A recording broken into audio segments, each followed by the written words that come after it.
Welcome in, everyone, to another edition of the SIG Podcast, Recruits Draftcast. The Hlinka Gretzky has come and gone. We are officially in full swing for the 2025 draft season. Hockey in Europe has resumed. We're going to talk a bit about that, but we're mostly going to focus on our standouts from the Hlinka Gretzky tournament. Once again, Canada grabbing the gold, with Czechia finishing second and Sweden finishing third. We're going to discuss all of that and much more coming right up. Turn up your volume. Because you're about to listen to the SIG Podcast. Recruits Draftcast. With our first pick in the 2022 NHL Draft, les Canadiens de Montréal sont fiers de repêcher from the Slovakian national team and TPS Turku, Juraj Slafkovsky. The sickest NHL draft and scouting podcast. It's gonna be sick. Welcome in. I am producer Shane, the man by my side. You know him, you love him. It's Grant McCagg. Grant, how are you today? Well, not too bad. I don't know if they love me, but they put up with me anyway. People tune in, Grant, and I'm sure they tune in for you. You have great analysis as always, and I know people love to hear you talk about the future of the NHL and our beautiful sport. So don't sell yourself short. Okay. Well, thank you. All right. Yeah, absolutely. So we got a busy show again this week. We're getting back in the swing of things, right? Last year we were pretty consistent.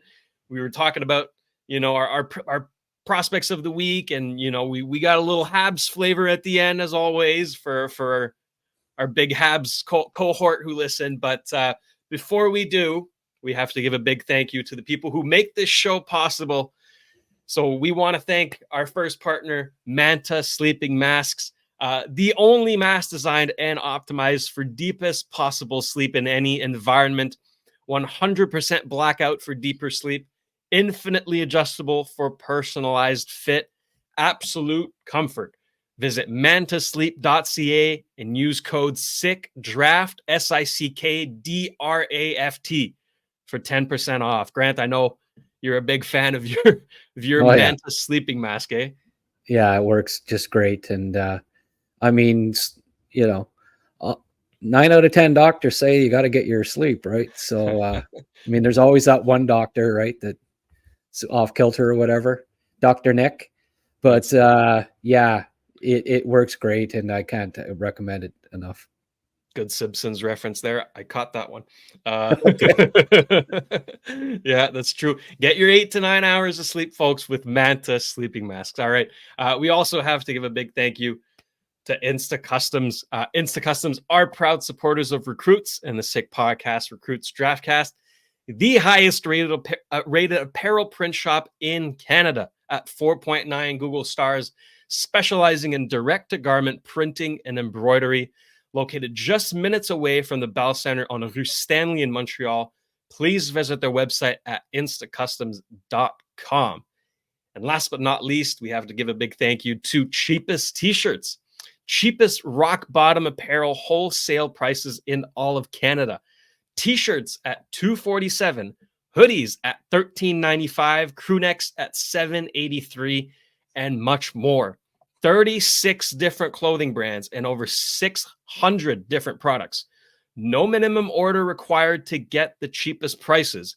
Order today, ship today, get it tomorrow. Why are you paying more for nothing? Head on over to cheapesttshirts.ca. I am a big fan of my sweatpants and my jacket that I got from Cheapest T-shirts. High quality stuff, and they're not lying. I got it the next day. It's very accurate. So do yourself a favor, go check them out. All right, Grant, last time we spoke, we had our good friend Owen Protz on the show. If you haven't watched that yet, please do yourself a favor. It was a fantastic interview. Owen is the best. Love the guy. Kid. Love the guy. But the Hlinka Gretzky tournament was still underway. We did not know yet who was going to win, even though I feel like we had a bit of a hunch. Team Canada yet again gets away with the gold. And I say gets away. They firmly won that medal, dominated the tournament yet again. it seems that it seems to be a trend. But I mean, the U.S. doesn't send their best team, right? There's no Russia. The European teams are, you know, we saw Czechia and Sweden finish second and third, so they're still, you know, very much in the mix. But it seems to always be Canada's tournament, right? Yeah. Y'all done talking there? Is it my turn? Okay. Absolutely. Good spiel there. You're getting pretty smooth with those sponsorship read-offs there. Samuel like that, yeah. Yeah. It was no big surprises. Finland didn't look very strong going into the tournament. I thought Sweden would probably be playing in the gold medal game, but you know, really the best match of the tournament was that Sweden-Canada 2-1 game. Absolutely. That was really a great game. And sometimes, you know, the Czech game against Sweden in the semifinal, or like in the, you know, semifinals there, they got a couple bounces early and smothered them and ended up with the win, right? But that Benak kid, he's a pretty special junior. Wow. It's so interesting to see where NHL teams end up ranking him, because he's the toughest guy to rank. Yeah. Much like Caulfield. Caulfield was really tough to rank because, you know, special 5'7" players. The NHL is finally changing. You know, Caulfield was the first. Mm-hmm. He was the first 5'7" guy to ever go top 20 in the draft. And, you know, Benak, it's going to be tough not to, you know, come 16, 17, 18, if he's still on the board, boy, you're passing on a lot of skill there if he's still undrafted at that point, because his skill and IQ are at the top of this draft class. So and he competes pretty hard for a little guy. And you know, back checks, the whole works. He's not a center, so doesn't have to be fantastic defensively. Mm-hmm. I ended up liking him a lot, but typically I don't think a lot of scouts have him top 20 yet. But if he keeps, you know, every competition, if he goes to the World Juniors and he's one of the better players, which wouldn't surprise me, scouts will finally say, okay, he's doing it against 19-year-olds, you know, maybe he can duplicate it at the NHL level. So loved the tournament from Benak. Aside from Denoyer and Schaefer, probably the third best player in the tournament. Right. But those two stood out for me, you know. Schaefer, I think he was easily the best defense prospect at that tournament. Without a doubt. And he doesn't turn 17 until September. So almost eligible for next year's draft. You got to keep that in mind. He's playing against guys that are 8 months older than him, and he was better than all of them. So very excited about him as a prospect.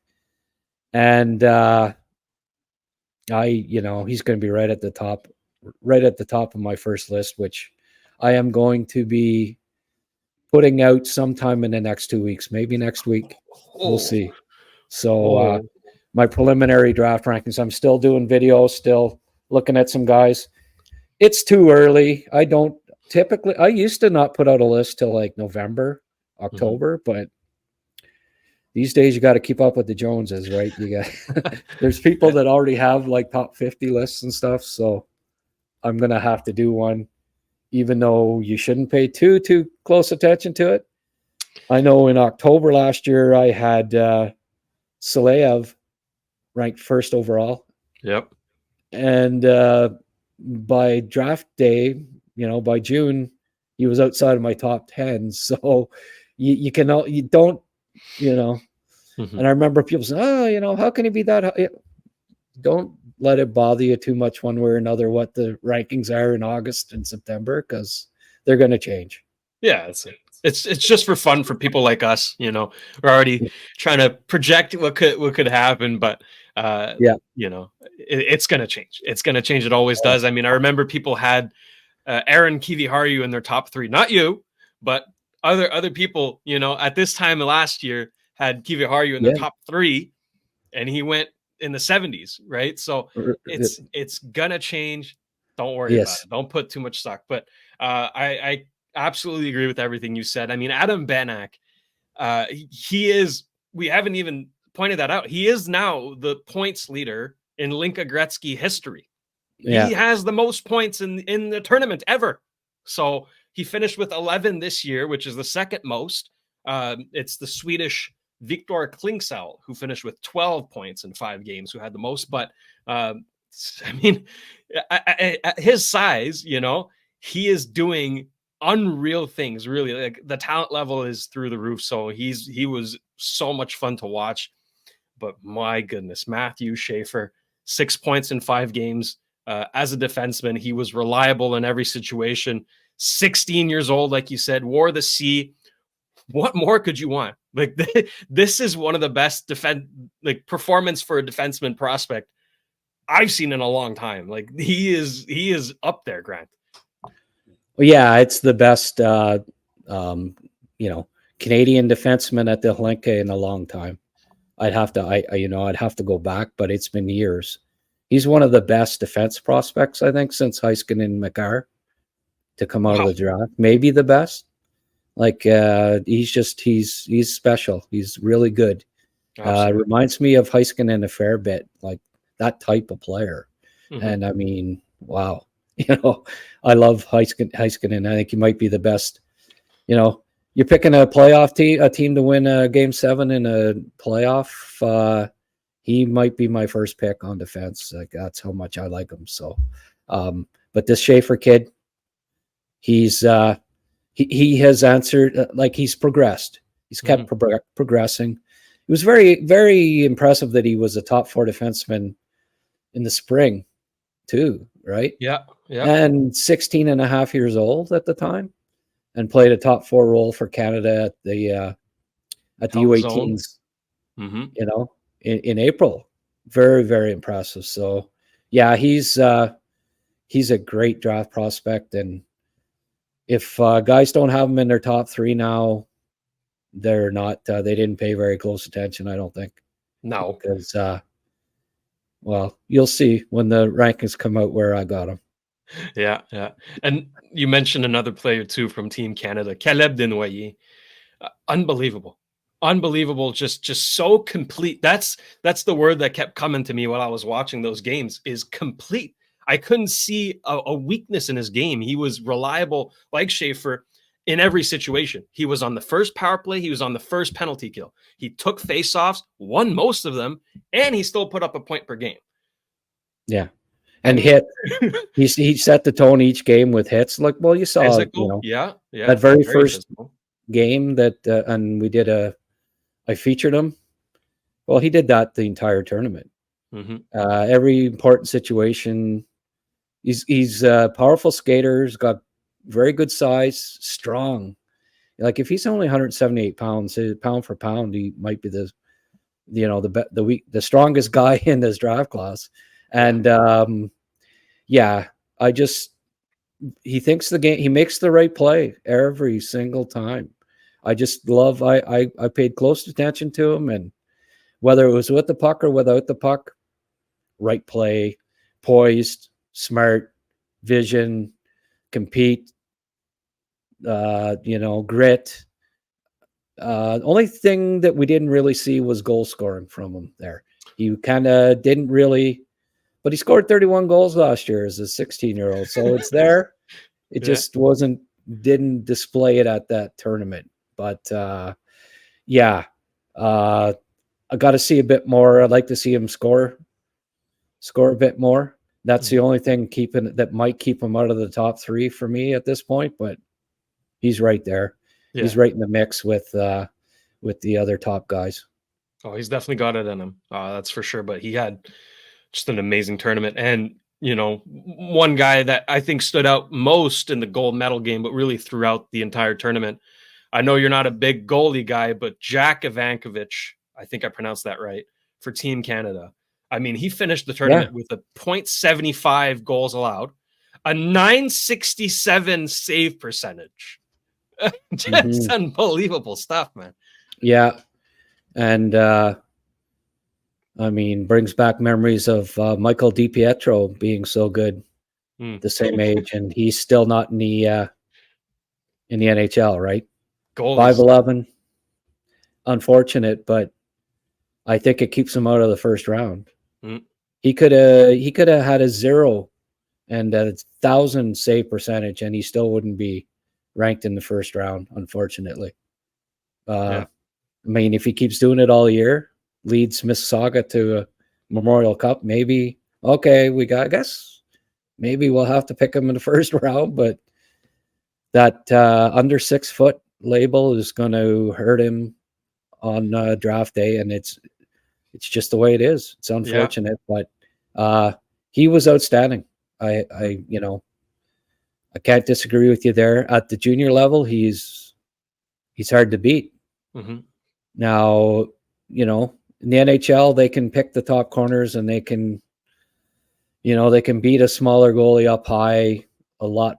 And that's the concern, right? That you can be dynamite in junior, but once you get to the top league, you can be exposed when you can't cover the top parts of the net. But I don't see how he can't be a top 50 in the top 50 mix right now. After that, you have to rank him somewhere in that range. But I'm no goalie expert. All I know is that his height's going to hurt him. That's it. I mean, you look at the NHL right now, it's just a fact. There's only one goaltender that's below 6 feet playing in the NHL. That's UC Saros, the Nashville Predators. And he's one of the best goaltenders in the world.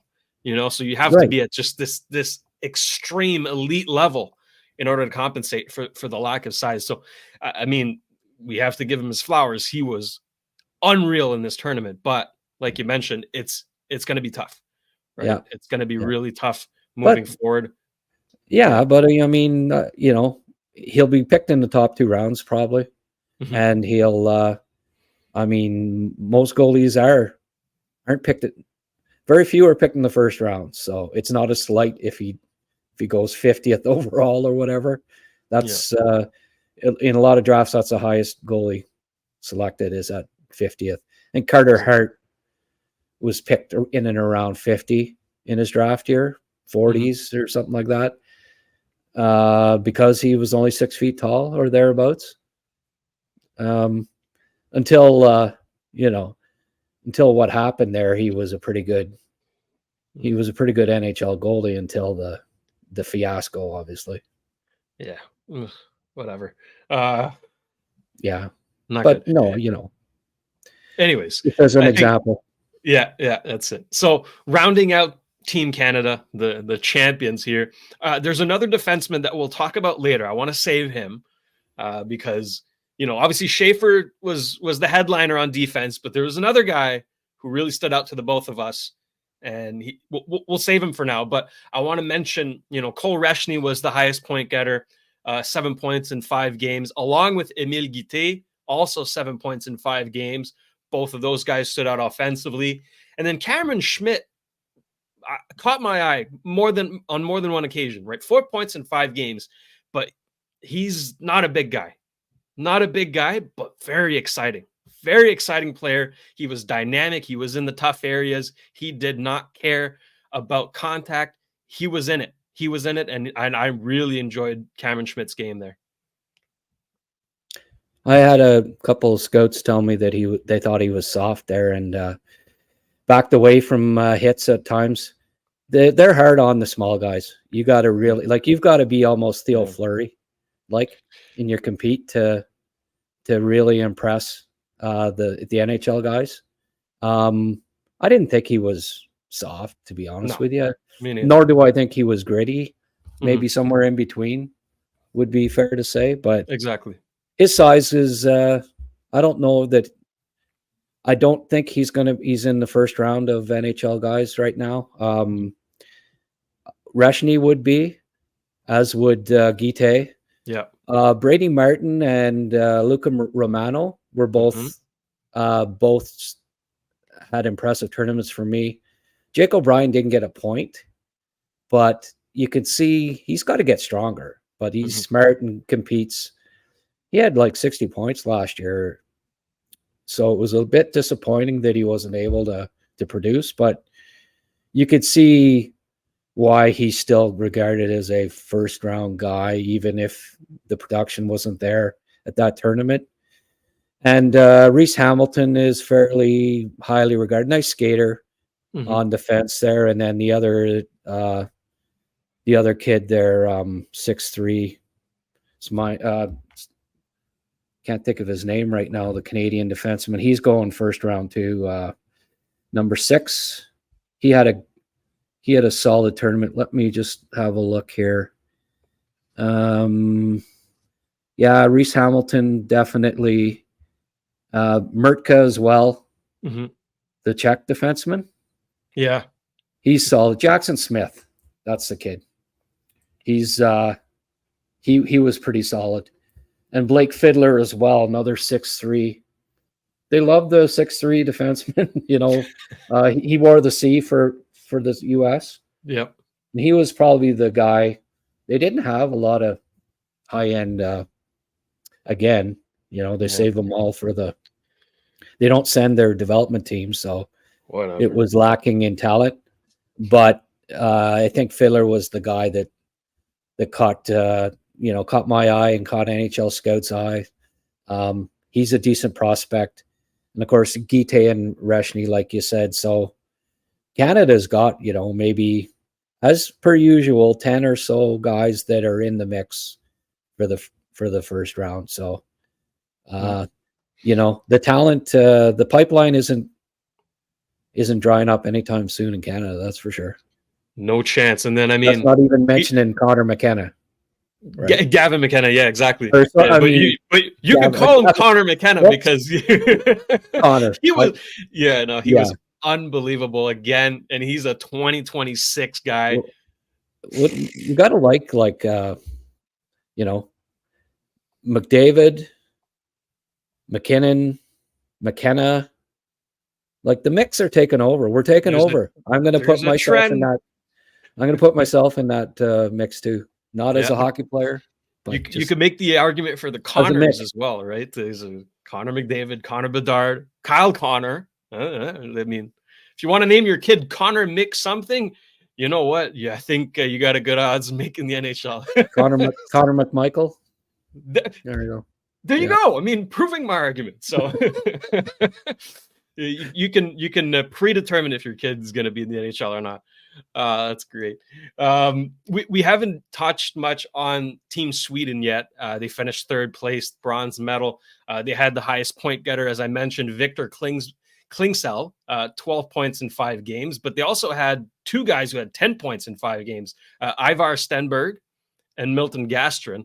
It's worth noting that they did blow out Switzerland 12-1, so kind of stat padded a little bit, but nonetheless, right, you got to put up the points if nobody else is doing it, so you got to give them credit for that. But third place finish for Sweden. Overall, decent tournament, right? Yeah, that top line was really good. I liked Gastrin centering Klingsell and Stenberg. Yeah, they had a heck of a tournament. Gastrin stood out as the top prospect on that team for me.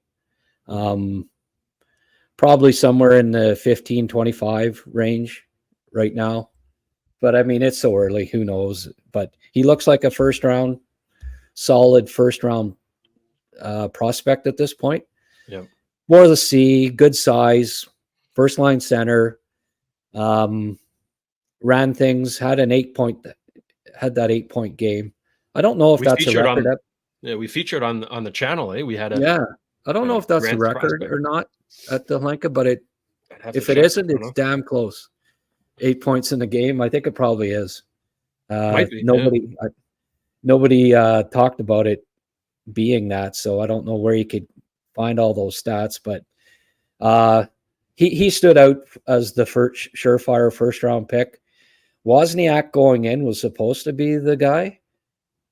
He even though he scored 3 or 4 goals, it reminded me a bit of Edward Chalet, and that's not a compliment.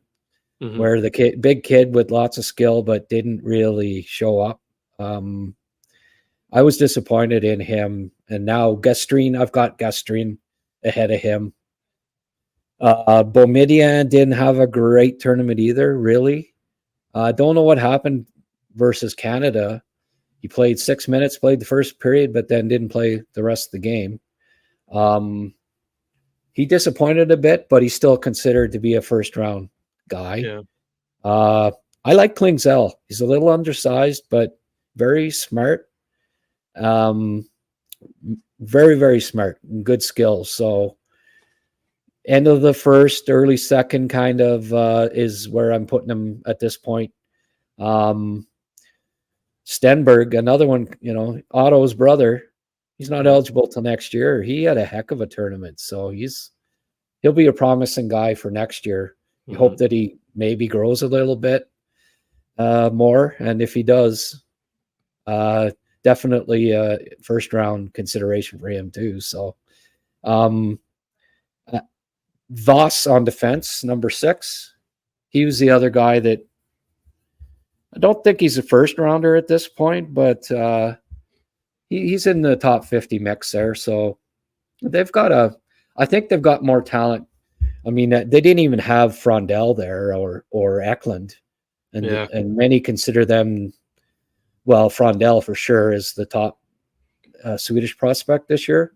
Mm-hmm. So they're going to have more guys top 50 this year than they did last year, and that's nice to see that. Certainly, Finland's not gonna, so it'll be Sweden will have to make up for it this year with a few more top 50 contenders. No, that's it. I don't even feel the need to talk about Finland. Unfortunately, Westergaard, I guess, sort of had 3 goals or something, and he's not bad, but that would be it. Not much more to talk about on. No, it's unfortunate, very unfortunate. Yeah. I know Craig Button he didn't hold back. Let's just say that when he was on Tony's show recently, he said that it was one of the most boring teams he'd seen. That he said that talent-wise, not like previous years, but there's one consistent factor with Team Finland: they always try. They work their hardest. They're hard workers, and that they did. So I think that's about it for Finland. Anyways, I think that's about it for the Hlinka tournament. Overall, Czechs. Another good year. Yeah, the Czechs were, second place. We talked about Benak, but there's another defenseman you mentioned. His name's Mirka is a big 6'6". He really. I have a little bit of an issue with his skating, but 6'6", and it can get better, right? I thought it looked better as the tournament went along. Bit of lumbering at the start, but once he gets going, he's fine. He skates fine, and he's okay. His pivots and his lateral mobility are decent, so it's just a matter of getting quicker, growing into his size. Right.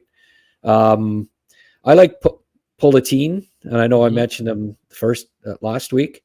I thought he had a good tournament. Roosevelt's another. He's probably top 3 round guy as well as Pavlik. So they've got a few guys to look at there. Didn't mind Straka and Chauvin on the Slovaks too. Yep. They're probably top 70, top 80 guys somewhere in there at this point. So, a decent crop there. I think it's better in Europe, a little better in Europe than last year, which was really poor. So, but still not what you'd call a banner year for European prospects. Again, I think, my first rankings here are going to I might have 6 or 7 Canadians in the top 10. I think I might have last year or two or close to it. So last couple of drafts have been strong for Canadian talent. Absolutely. It's not like you mentioned, it's not going anywhere with McKenna in the pipeline and Landon Dupont in the pipeline. I mean, we know we already know what the future looks like. So it's exciting times for hockey in Canada yet again. I think that about wraps up the Hlinka Gretzky discussion, right? Switzerland and Germany, not a ton to be thrilled about either. No. No, but I don't have many. None of them are in my first round, put it that way. Yeah, they tried. They weren't terrible by any means, but I mean, when you get blown out 12-1, 12-3, it's not great. So anyways, we won't spend too long on them, and we'll move right on to the player that we postponed because he is Grant's sleeper of the week, and that is Alex Wang. Let's have a look. Yeah, he was he was on the top pairing with Schaefer for the Canadians. Now he was tasked of being the defensive conscious in the pairing because Schaefer was not shy about jumping in going up with the puck, and often it was Alex that had to stay back. But he really impressed me with first of all, his IQ. He just really, really smart. Didn't make many mistakes in positioning. His puck movement was solid. He wasn't flashy. Just made the right play every time. He sat back when Schaefer made his offensive forays, and he was basically flawless in the tournament. I thought they were on the ice. He played more than 90 minutes in the tournament. Wow. And he against the other team's top lines, and he was not on the ice for a goal against. So, in other words, the tournament's top 5 scorers, and you just mentioned them all, Benak and the Swedes, and he played against all those guys every shift, shut them out. I mean, sure, Schaefer, may have been the best player there, and he deserved credit, but it was Wang who was back covering for him on many occasions. I mean, his Corsi for the tournament was 66% on Instat, and I'd say that's pretty accurate because he stood out. Yeah. Now he's got really good gaps. Confident. Did you see there's a good example right there. He's right on top of the play, confident, but it's his mobility. He's a really good skater, really confident, hard to beat one-on-one, just defends extremely well. Now, he's a little undersized as far as NHL defenseman goes, and maybe some guys won't have him in the first round because of that. And I've seen rankings, certainly going into the tournament where he was, I don't know, mid to late second round, but there's no way he's not top 40. I've got him in the first round now. I thought he was outstanding. He's a right defenseman, and they don't grow on trees. I'm reminded of somewhat of Brock Faber, that type of who's not going to get you a pile of points, but he's not overly big, just extremely smart, always makes the right play. Like you notice in all of these outlet passes, they're right on the tape and to the right guy every time.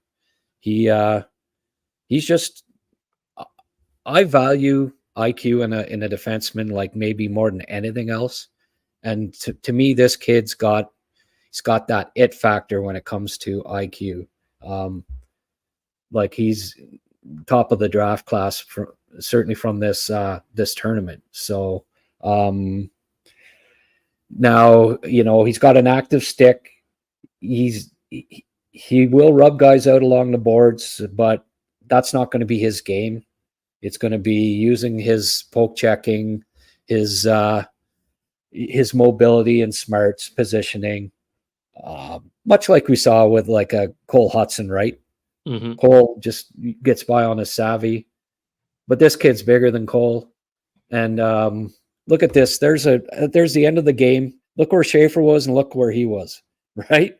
Yep. He was the guy back and Schaefer was in the other end. They're nursing a 2-1 lead late in the game on the power play.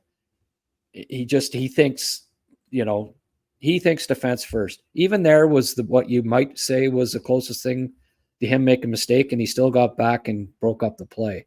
So even when he does get caught out of position a little bit, he's got the mobility to get back and to make up for it. So loved his outlet passes, just quick, safe, and always right on the tape. He got a few points, but he was tasked with being the defensive conscience on that pairing. And like say, he wasn't on for a goal against, and he played against all the other teams' top lines. So I didn't know him going into the tournament. Left very impressed, and I think he's a first round guy at this point. He had 8 goals and 36 points last year as a 16-year-old. So for a player that doesn't turn 17, he didn't turn 17 till July 30th. Those are good. Those are outstanding numbers for a 16-year-old defenseman. They really are. So there is offense there, and I think you'll see him make another jump with Chicoutimi this year in that department. So I'm already impressed with his defense. He put up really good numbers. Schaefer last year had 3 goals and 17 points. And he's the great defense. Like, he's number one. This kid had 36 points. So there's offense there too. And he'll have to produce at his size. He'll have to produce to be a first round pick. It's just the way it is. But I think he will. And because I see the smarts. He really didn't jump up into the play because that's what Schaefer was doing. Schaefer's better at it, obviously. I mean, the dangles in tight that Schaefer makes, it was over and over again. Like, he'd come in and there'd be no space and he'd get around the guy and make the right play. He's pretty special with the puck. So Hwang realized that, and I'm sure he was told, okay, you hang back and look after your own zone, and he did. But based on the numbers that we saw last year, he's got a good shot. He'll play on the power play in Chicoutimi. I'm going to keep a really close eye on him this year because I think he's underrated right now, and that he was overshadowed, as you say, by Schaefer. So people didn't really pay as close attention to him as they should, because they're watching Schaefer whenever they're out on the ice. But I had a good look at him there, and that tape, that video demonstrates it, that this kid's really smart and really a really good prospect. Absolutely. And you mentioned the offense. He finished with 4 points in 5 games. Yeah. Like, he still put up points in this tournament, and he was defense first, like you mentioned. So he's got that aspect in him, and I think he's well worthy of sleeper of the week. Fantastic. And as promised, we're getting back into the bit of a Habs discussion too, right? We want to have the Habs flavor at the end of our show. So we're going to feature our first Habs prospect of the week for this new season this year, Vinny Rohrer. Let's have a look. Vincenz. Yeah. He was zing, zing, zing all over the ice there. He's still only 19 years old. Like, you talk about, much like Schaefer, he's an early September birthday. Yep. So got to keep that in mind. He played a top 2. This was their first exhibition game this week. Zurich. They're playing against GKS or GZS or GCK Lions. Now,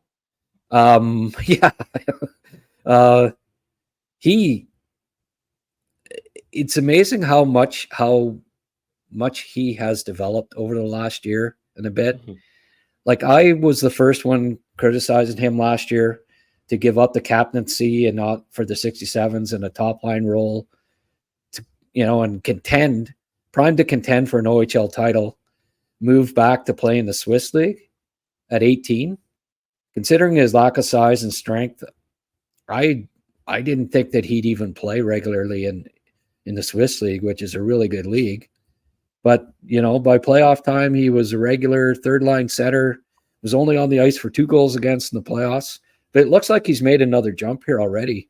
I think it's possible that he was the best player in this game. He really impressed me. Scored a goal, but his two-way play at center in this match was great. He's gotten stronger and faster. It's easy to tell from this video. Look at that. Broke through and he almost scored. He had several golden opportunities. His confidence is taking another step. And I think what we're going to see from him this year is really good offensive numbers as a 19, 20-year-old in the Swiss League, which is rare. So, the Swiss League's a heck of a league. It really is. It's one of the best outside of the NHL. Look at them. He back checks. I've always liked his compete. In Ottawa, he was competitive and smart. But what he's added with his added strength now is better physical dimension. His skating has noticeably improved, and he's stronger. He rubbed out a few guys in this game, but here he is again. Now watch, he makes the play here over, darn close to scoring. I wish the camera was a little closer in, because you have to really squint there. I wouldn't want to be watching this video on the phone. Yeah. For any of you people that want to really watch this video and have a good look at it, I'd recommend that you find a laptop somewhere, because it's already far enough away. There was his goal, by the way. Nice tip. But he went to the net. Watch him here. He's playing a physical. He always tried to play a physical role, but now he can actually rub guys out. I think he's gotten stronger. But look at the edge work too. He's got really, really good edges. And then again, gets back, gets the puck, steals the puck back off the guy. He's got a good all-around game already. He's still only 19 years of age and looking good in the Swiss League. Now, it's only exhibition season, but GCK is one of the top teams in the league. It's not like teams have players away at the NHL camps or anything like that. These are full rosters and good competition, and he stood out. He might have been the best player in that game. So I think he's obviously had a good off season of training and gotten stronger and faster. And that's all he needed to do, because he's smart and competes. He always has. So the Canadians have another good center prospect. Man, what a difference 5 years makes. 5 years ago, there were none in the system. Yep. We are, now you've got Doc, you've got Suzuki, you got Beck, you've got Kapanen, Newhook, you've got Kapanen. Yeah. Rohrer, the list goes on, and Michael Eriksson, Philip Eriksson, and I haven't even mentioned their first-round pick from the last year, Michael Hage. So it's crazy. they're 8 deep of guys that I think have NHL potential or more. They lucky if they had 8 over a decade, before that. So, times have changed. Logan Sawyer could even be considered a centerman. It's crazy how much center depth the Canadians have now. And it's, I don't know that Vinny Rohrer will ever have a spot on the Canadians because of this depth, but he looks like a legitimate NHL prospect now, and that's encouraging. Yep. No, I like the fact that we're giving love to Vinny, because I feel like he's been maybe forgotten or overlooked because of that 22 draft class, right? You have Slav, you have Beck, you have Hudson. Don't forget about Rohrer, man. He's right there. He's doing really well. So love that. Habs prospect of the week, Vinny Rohrer. Hopefully first time of many this season, but that's what we're going to do, folks. That's what we're going to do. We're going to keep you updated on those Habs prospects, right? Demidov, Jacob Fowler, right? Michael Hage. There's a lot of guys that we're going to keep an eye on, and this will be the place to be. Okay. It's going to be a fun season. I don't think I'm going to watch or show any highlights of Demidov this year. Fans don't want to see him. Boring. You think that they want to see that guy? I don't know. You guys let us know in the comments. You want to see clips of Demidov? Well, if enough people ask, I doubt it. I don't think people want to see him. But we'll see. If people tell me that they'd like to see him, then I'll consider it. There you go. Let Grant know. That's awesome. But that's what we're going to do here for the rest of the year. Okay. We're going all year long, just like last year. We're going to cover these prospects. We're going to bring you a show every week. We're going to bring you guests, right? We had Owen Protz last week. We're not done. We're not done. So you want to subscribe, okay? You want to subscribe, hit the notification bell, leave us a comment too. Let us know if you want some Demidov videos. This is the place to be for all your prospect content. We promise this is it. All right. So you got the great mind of Grant McCagg there. And I'm just here to tag along and learn from him as well. So it's a lot of fun. We hope you guys enjoy. We appreciate your support. Grant, any parting words before we head out? Well, no, I got to get back to my list here. Actually, I'm working on a U25. I had a look. Okay. I did rosters for every team. Yeah. They're under 25 depth chart. And it's another project that I've been working on this summer that it's going to be released fairly soon. But what I'm going to do is rank every team's under 25 depth chart. Mm-hmm.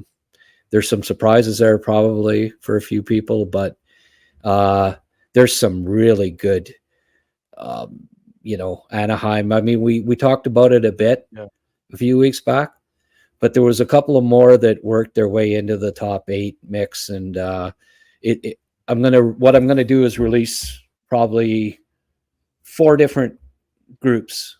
So it'll be the bottom 8, the next 8, and then the top 8. So four different days, 4 days in a row. I'll put out 8 different rankings and spiels along with the depth chart for each team. It's been fun. Wow. Having a look, obviously you do a lot of research and you're looking at video, finding out where exactly players do play, because just about every guy gets listed as a center. And a lot of them aren't. Like, I'd have to go into Instat and look at his face off. Okay, this guy's listed as center. I don't think he is a center. Look at he took 4 face-offs at center last year. Yeah, well, that's not a center, So he's on the wing, so right wing. But I tried to keep it faithful to what position they actually play. So fourth right winger is a true right winger, and so it was a lot of work, but I loved it, and looking forward to getting your feedback on those rankings when I release it soon. Wow. It's Christmas and summer. The 4 days of Grantmas. I love it. It. All right, folks. So stay tuned for that and a whole lot more right here on the Recruits Draftcast. For producer Jimmy at Master Control, he's Grant McCagg. I'm producer Shane. Till next time, take care. And that's a wrap. Hope you don't miss us too much until next time. Follow the Sick Podcast, Recruits Draftcast on YouTube, Facebook, Google Play, and Apple Podcasts.